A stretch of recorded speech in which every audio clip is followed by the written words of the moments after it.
बिहार चुनाव निपट गया। चुनाव आयोग का प्लान सफल रहा। मन मुताबिक वोट जोड़े और घटाए गए।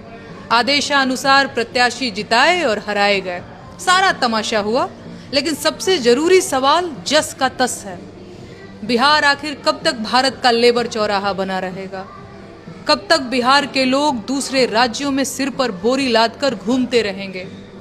अपने गांव जवार पट्टीदारी में सम्मान के लिए लड़ जाने वाले बिहारवासी कब तक दूसरे राज्यों में अलग अलग वजहों से अपमानित होते रहेंगे? अरे कब शर्म आएगी नीतीश कुमार को और कब कारखाना लगेगा बिहार में? अस्पतालों के बाहर बिना इलाज कब तक मौतें होती रहेंगी? जहरीली शराब पीकर मर जाना कब तक बिहारियों का नसीब रहेगा?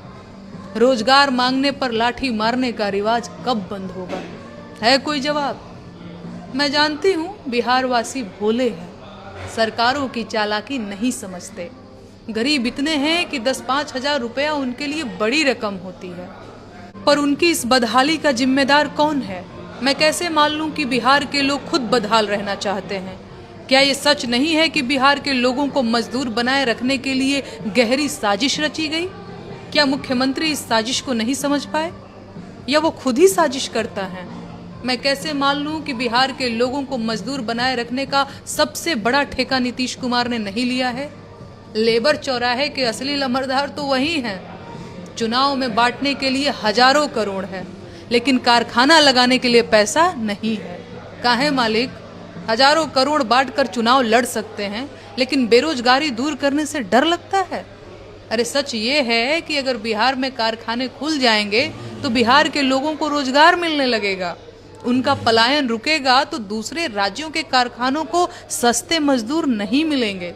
इससे उत्पादन की लागत बढ़ जाएगी और मुनाफा घट जाएगा, और कम मुनाफा उन्हें मंजूर नहीं है। जाहिर है उन्हें सस्ते मजदूर तो चाहिए, जिसका ठेका लिया है नीतीश बाबू ने।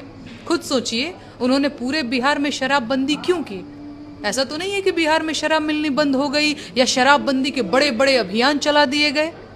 अवैध शराब भी पकड़ी जाती है और जहरीली शराब से लोग मरते भी रहते हैं।